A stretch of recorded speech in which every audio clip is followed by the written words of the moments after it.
we go with the next session, where we're talking about the insights of the international experience of the grid balancing.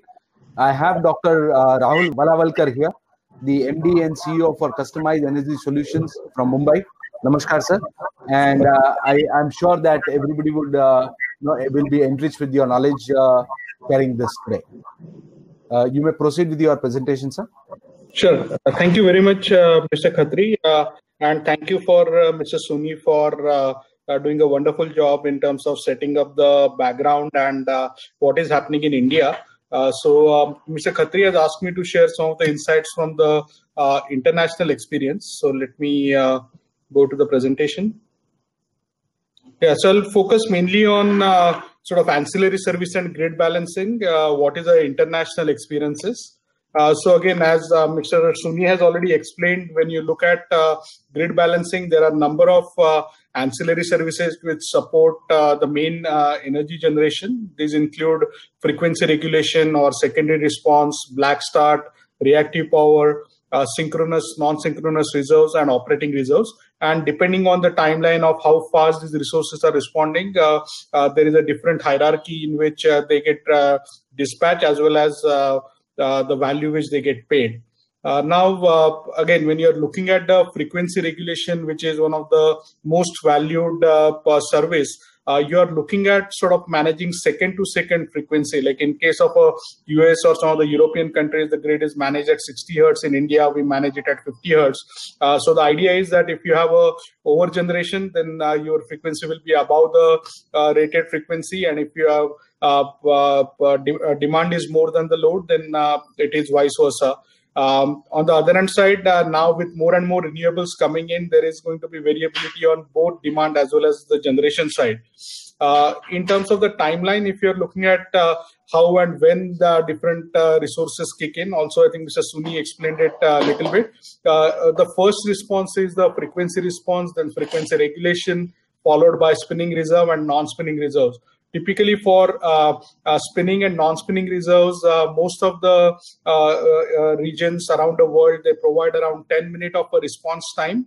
So basically you can take up to 10 minutes to respond to a signal asking you to provide spinning or non-spinning reserves. In fact, the term that spinning and non-spinning is now changed to synchronous and non-synchronous. That showed some of the legacy regulations where since traditionally it was assumed that these services will be provided by generators, it was always thought of it as a spinning or non-spinning, as in if the generation is operational or not operational.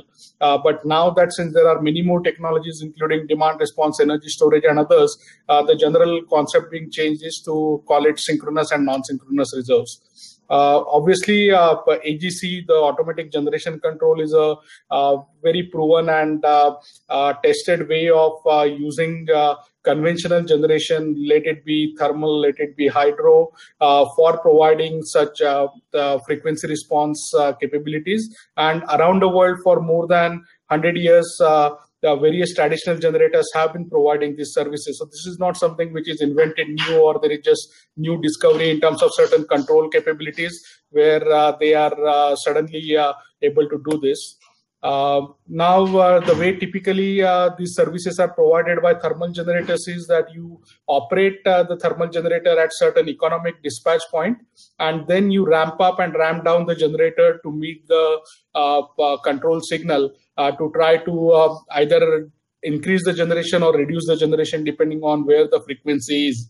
So this is the area where again, this is a very traditional operation. But what happens is when you are doing this and when you are keeping your generation at such energy dispatch range, that means that you are not fully utilizing the complete energy capability.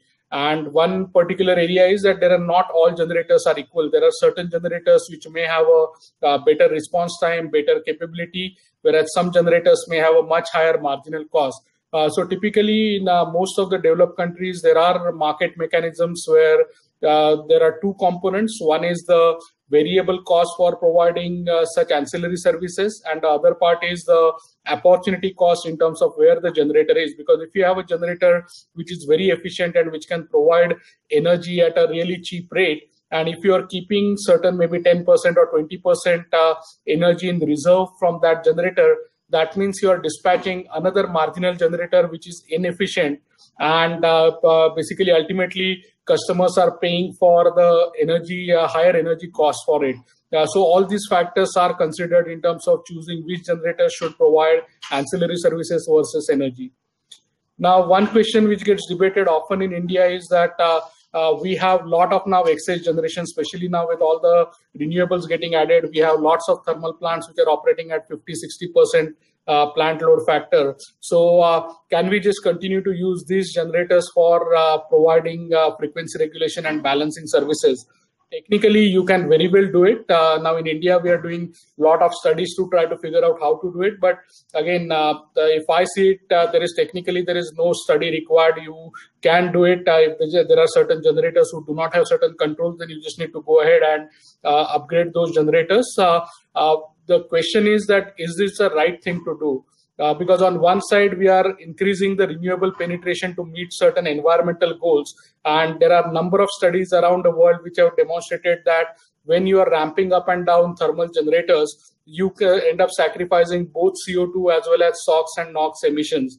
So on one side, we are adding more and more renewables because we want cleaner environment. We want to meet our national targets for climate change.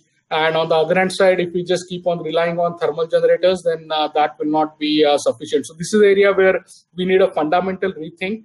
Unfortunately, right now, the thermal lobby is very strong. And for last 5 years, any progress in terms of the ancillary service markets opening up for non-thermal technologies has been getting blocked. So that's something which we need to take a really hard look and decide if we want to change that perspective. Now, example is from US, where some of these discussions started actually way back in 2007, where Federal Electricity Regulatory Commission opened up ancillary service markets for non-generation resources. And since then, there have been number of regions and states have taken decisions and have opened up these markets. One of the biggest change which happened, which was back in 2011-2012, was FERC Order 755, which called for pay for performance. So the left-hand side, what you're seeing is a green dotted line is the AGC control signal, and the red line is the actual response from a thermal generator. Whereas if you're using some of the modern technologies like energy storage or demand response, you can actually have an instantaneous response. And that ends up reducing the amount of frequency regulation services which are required. So this was a study which was done back during 2009 to 2010-11. And in 2012, Federal Electricity Regulatory Commission gave this order. And since then, there are a number of additional studies which have done, which shows that when you have a faster response units, you can actually end up providing a lot more energy for providing such ancillary services, and that has much more value for the system. So you can again see the comparison where you can see the sort of a blue line, which is a response from the energy storage device, and orange line, which is the response from a traditional generator. You can see that the faster response services are much more valuable because they are providing a lot more resources for the grid. So with this, there was this mechanism created where you get part of the payment based on how much movement you are able to achieve. And the second is actually how much movement you are doing and how accurately you are doing it. So that's where it is called as pay for performance, where there is a clear incentive for a resource which is able to follow the control signal more accurately and more precisely. Because just following the signal, if we are doing it with certain delay, that also has a counter effect, because otherwise the signal direction has changed and you are still ramping up, or the signal direction has changed and you are still ramping down. In that case, you actually end up needing a lot more frequency regulation or other ancillary services on the grid, because you are procuring extra resources, because you know that at any given time there are certain regulation resources which are actually acting counter to the real requirement of the grid on a second-to-second basis. So these are the things where in last 5 to 6 years around the world there have been significant improvement, and there is no one single solution. So if you see even within US, different regions like PJM, New York ISO or California ISO have different ways of dispatching such frequency regulation resources, and that has again a different impact in terms of the financials as well as the which technologies are suitable for this application. Now, another example is UK. So based on this US experience, back in 2016, UK decided to do a fast ancillary service pilot called Enhanced Frequency Regulation Pilot. They issued, again, similar to India, they are also trying to balance the frequency within 50 hertz. And they have this enhanced frequency regulation pilot where they decided to procure around 500 plus megawatt of fast frequency regulation service, and it was open to bidding for all the existing generations or any new generation or demand response or energy storage facilities. And out of around 32 projects which were shortlisted, 31 projects included some of the newer technologies like energy storage. And you can see that the prices were also very competitive. So in fact, the prices for the new generation technologies were more competitive than the prices which are offered by the existing generation.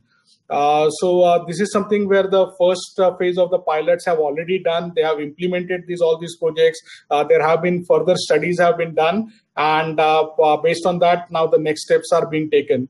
Another example I just wanted to highlight is Australia, where back in 2016 there was a blackout, where based on that blackout, which was caused because of certain disturbances in a wind power generation. But they immediately issued a committee. That committee ended up looking at all the possible solutions for including upgrading transmission lines, adding a peaker gas generation unit, or adding a coal plant, as well as looking at alternate technologies. And ultimately, the project was won by Tesla and NeoWind, where they added 120 megawatt hour energy storage at a 300 megawatt wind farm. And this project was commissioned in less than 6 months from selection of the project. Since then, there was a 1-year study which was done by AEMO, the Australian Energy Market Operator, which assessed the benefit of this project. And in fact, based on the studies, now they have doubled the size of the project. Now, if you contrast this with what has happened in India, as you know, back in 2012, there was a blackout. In 2013, Ministry of Power and CEA created a task force on looking at integration of large-scale renewables. In 2014, MNRE created a standing committee on looking at energy storage. In 2014, actually, after a 1-year study with CERC, CEA, as well as POSOCO, we released a report with Shakti Foundation and Regulatory Assistance Project on looking at how India can actually leapfrog in this area and how India can adopt newer technologies for improving ancillary services and grid frequency in India, which is actually Suni sir was present there for the inauguration of the report. You see it in the middle of the report. That was in December 2014.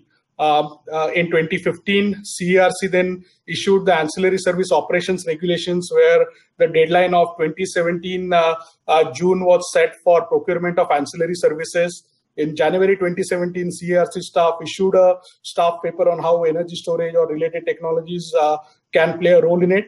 But unfortunately, since then, there have been more and more committees and studies have been done. We have unfortunately limited this ancillary services only to thermal plants. And there was again a 6-month study which was done where it actually showed that thermal plants were used mainly only for synchronous reserve. And there also, in terms of the total payment which was made at end of the first 6-month study, it shows that it was pretty significantly higher than the amount of prices which you would need to pay even for new energy storage resources.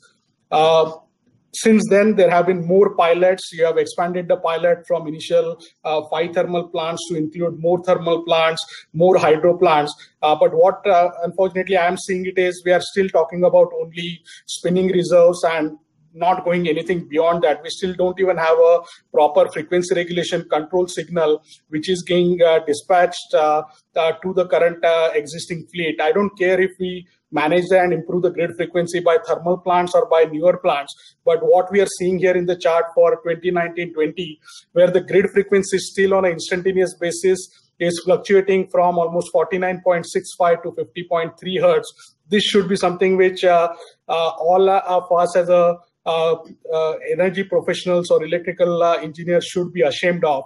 This was something which was acceptable 10 years back, but no more. There is no reason. Technology has progressed so much. And when looking at entire grid capacity, we are talking about hardly 1 or 2 gigawatt of resources to try to balance the grid frequency. So I have been trying to tell this to POSOCO, CERC, CEA for last 5 years, that if we take this decision and if we open up this market to all the newer technologies, then in less than 1 year, we can get to the grid frequency and stabilize it within a band which is acceptable, which can encourage more manufacturing to happen in India. Unfortunately, we are just taking the step of doing more and more pilots, just trying to rely on existing generators to try to do it.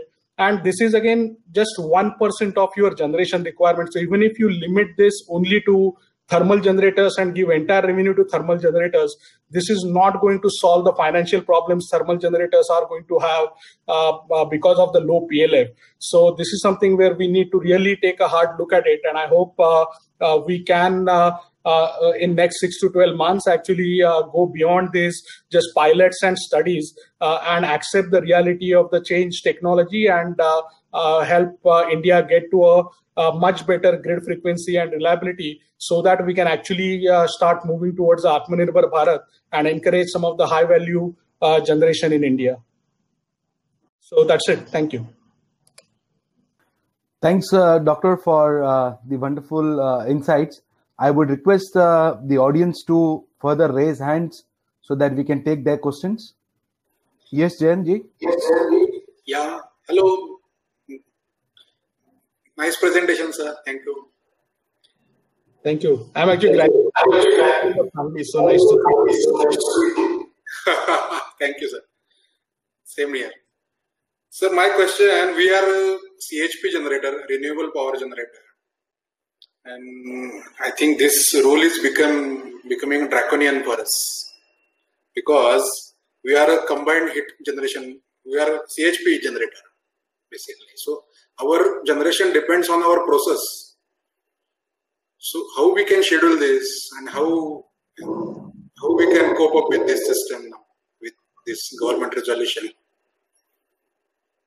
Yeah, so again, this is an area where actually the ancillary service markets can play a big role, where you don't need every generation to follow that. This is something where we are unnecessarily wasting a lot of time in trying to test 200 or 400 generators and trying to figure out if every generator can provide these services. We need just 1% of the resources to be able to respond quickly to try to balance the grid frequency. So from that point of view, this is something which if you are a cogeneration facility, if you want to operate just at a steady thing, as long as you are scheduling that and you are able to get dispatch, you should be able to operate at that level. Again, what price you get for that, that would depend on either your PPAs or if you are participating in the market like IEX through the IEX market price discovery mechanism. But otherwise, you should not be forced to try to follow the frequency or try to do something which is not ideally suitable for the generator what you own. And this is applicable for every generator. And the reason why around the world people are moving away from using thermal generator for some of these ancillary services, it doesn't mean all services like synchronous reserve or non-synchronous reserve. There is no need for putting in new investment in energy storage or other capacity for providing those services, because all the existing generators are easily capable of doing it. If you have a generator which is not getting dispatched to its economic dispatch point, then very much provide synchronous reserve from that. Any partially operating generator should be very much possible. There is no need for shifting it to some other technology. But for some of the things like the frequency regulation, where for the conventional generators also it is not an ideal situation. They are not meant to provide that type of a ramp up, ramp down and frequent operation. It has operational issues, wear and tear and other part. There is actually a much higher cost for these conventional generators for providing those services. And that's where we need to separate out these two things. And again, my point is that it is only 1%. As a country, if we have just 2 gigawatt of such fast response services, we can actually move towards a much stable grid frequency. And this is something when we are talking about everything in terms of 100 gigawatt, 200 gigawatt, 400 gigawatt kind of a scale for renewables and other thing, we should be able to figure out a 2 gigawatt of faster response resources and try to balance that in the grid. We don't need another 5 years of studies for doing that. Yes, Mr. Nibhade, you are clear with the question? No, that is what, but this system is mandatory. It has become mandatory for us. No? Then how we can tackle with this? No, so mandatory as in actually for you as a co-generation, I don't understand what is a major issue. I'll be happy to have a separate discussion with you to look into your specific problem. But in terms of the deviation settlement mechanism, you need to schedule power. And as long as you are following whatever you are scheduling, you should be fine. So as a particular co-generation facility, I'm not actually very clear where is the problem, what you're facing with the DSM mechanism. Because as long as you are following whatever is your scheduled generation, you should be fine. You are on mute. Yeah, issue is scheduling only because we can't schedule because our power generation varies according to our process demands, and they are very oscillating. So that's the case. Then you need to have some control on your process, or other thing is you need to figure out some way of adding certain additional control, or even there are a number of cases where, for example, companies like AES have actually added storage to their existing thermal plants or other conventional generation because they want to actually operate those thermal plants in a steady state level. So there are those type of solutions may also be available for you. Where you can consider what is a cost for you to try to get the scheduling right, and if you can do it just with some forecasting, some process improvement, then you can do that. But if not, then there could be ways where you can add maybe even thermal storage or some other technology as part of your process so that you can stabilize the process and meet the requirements. Can your company help us out for this? Yeah. So the customized energy solutions we manage more than 10 gigawatt of assets around the globe. So okay. We will talk separately. Sir. Yeah, you can discuss this on the table. These sessions are recorded, and the table sessions are not recorded. So those are personal matters between you. You can make your dealings. During the breaks, the tables will be available. So do I have another questions from any other question from Mr. Nibhade, or I should withdraw you? No. I'm waiting for any other questions from other participants. If not, we will take a break and then move to the next speaker. We'll just give 2 minutes, sir. Hi, Valvalkar, sir. Sir, my question is, why the frequency is the only thing we have only the regulating parameter? Why not the voltage? Because when we are synchronizing with the grid, we are synchronizing with the both voltage and frequency. Then why it is always the frequency? And as a process power plant, we are a sugar power plant, so there is always a variation, great variation in frequency. So it will be very much hectic to us to maintain the frequency at 49.95 to 50.05. So as I mentioned in my opening slide, there are 7 different types of ancillary services. So reactive power and voltage is another service. So I talked about frequency because that is a most valuable service, and frequency is something where actually, as you said rightly, an individual plant like yours cannot do much. The frequency is India is now a complete synchronized grid across one nation, one grid. So the entire grid frequency from Kashmir to Kanyakumari is all same. So unless we are taking care of grid frequency in a coordinated fashion across the entire national grid, you cannot solve the problem by just having one generator or one resource responding to it. And that's where the AGC type of a control signal and fast frequency regulation will have a key role, so that individual generators like yours who are not capable of responding to the frequency quickly should not be worried about it at all. It should be taken care by the system operator, and that is a responsibility of POSOCO itself. It should not be assigned or passed on to the individual generators like you. So that's one side. In terms of the voltage, it is typically it's a local issue. The voltage you cannot control from just a central generation. So that's where I think in terms of the managing the voltage, that's something which you can definitely take care of at a local level. But there again, we need to have a little bit more progressive regulations and price signals so that the right now everything on the reactive power is based on the average power factor across the entire month. So we are seeing these issues where we do have situations where people do put a lot of synchronous condensers or capacitors. And then when there is a low load situation, then you in fact have a problem of over voltage on the feeders, and then some of the distributed generations like yours may not be able to actually feed power back into the grid. Now, if you start moving towards more dynamic voltage control on the grid and have the right price signals for providing that, then this problem can be solved. I think technically it's not a big issue. If you have reactive power control mechanisms, then you can easily manage to do that. It's just that right now the utilities itself are not monitoring it, and there is no financial mechanism in terms of the tariff structure where a customer gets incentivized to have a more dynamic response. With more and more power electronics coming onto the grid with smart inverters, you can actually provide these type of a reactive power compensation services. Like for example, with energy storage technologies with bidirectional inverters, you can actually provide 4-quadrant control where you can both provide as well as absorb reactive power. So it can help not just during the low power factor cases, but also in case of a higher power factor cases. So once the utilities can and the regulatory commissions provide tariff structures which incentivizes this, technical solutions are already available. We just need to start deploying them. Is that clear, Mr. Pushkar? I could take the next question from another person. Yes, sir. I have one more question.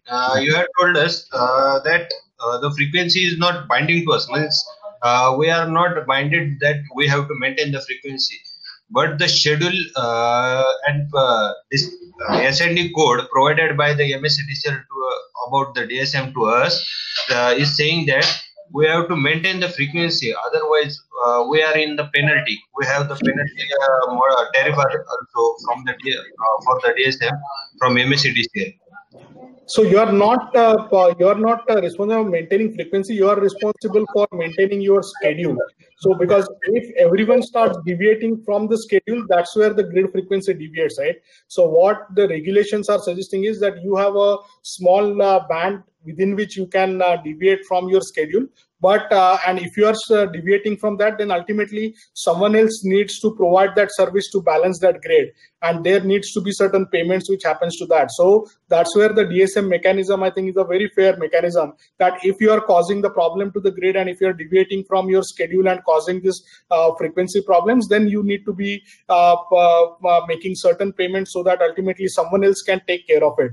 What I meant was, it should not be a responsibility that all the 100% generators or load needs to take care of the frequency. It may be more efficient for someone else to do it rather than every individual unit to do it. So you definitely need to figure out a way where you can manage it as compared to your schedule.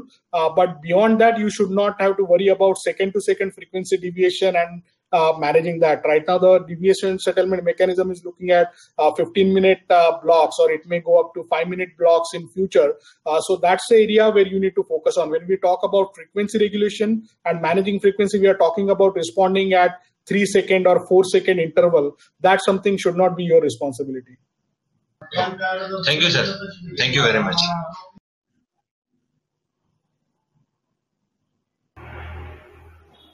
Mr. Bhavishkar? Yes, sir. Hello, can you hear me? Yeah, we can. Yes, sir. Sir, what's your opinion about one nation, one grid, one MOD? And with this phase, how much days, months, or year will take to reach one nation, one MOD? What is MOD? Can you clarify? I'm just blanking on it. Merit order dispatch, sir. Oh, okay. Yeah. So so merit order dispatch, it can be definitely, it should be done on a control area wise, because again, the way most of the places internationally the works is, it is not only about the merit order dispatch, because there are certain additional costs apart from the generation costs, which include the losses or other marginal costs, so or transmission congestion. So all these three factors needs to be considered. So as long as in the merit order dispatch at a national level you can take care of these additional factors, then it should be fine. For example, in most of the developed countries, there is a concept called locational marginal price, or LMP, where this locational marginal price comprises of all these three components. So it is a local cost of the energy. In addition, the losses, which depends on the distance between the load and the generation. And there is a additional component related to the congestion cost, which is a financial cost based on the transmission availability. So these are the three components together determine which generators would be used for meeting the next load point. So if you can take care of the merit order dispatch considering all these three factors, then it is right. But if you just look at the marginal cost of energy and ignore these two other components at a national level, then it could lead to certain inefficient outcome. No, sir. What's my question is whether it is possible in India, one nation, one grid, and one MOD. How much time it will take? Well, right now, already all the generation, the thing is available with the SLDC. Not only for state, I'm asking about country. Yeah. So right now, the way it is controlled is happening. Right now, sitting in here in Pune, we are managing some of the generation assets in US. So there is nothing right now in terms of the control systems and the communication. We have made so many advances that there is no reason for we not able to manage this type of dispatch across country. It is just that the data is available at SLDZ, it is available at RBC. So it should be able to be, I don't see any technical issue. Only thing is that the jurisdiction and regulatory aspect, state by state, that needs to be tackled. But otherwise, it is very much technically feasible if we have the right political and regulatory willpower. Okay, sir. Okay. Thank you, sir. Sure. Mr. Bhavishkar, you have any other questions, or we could proceed further? No, sir. Thank you. Thank you very much. Thank you.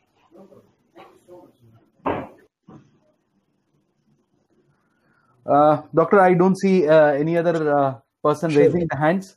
So you and safe hands today. You're not, grilled too much. So thank you so much for joining us. And it was my pleasure to have you today with us. And I'm sure the audience liked your presentation. I request you to share your presentations on an email so that we can, share with others. Sure, I'll do that. I will end the session now and start with the next session. Sure. Thank you. Thank you, sir.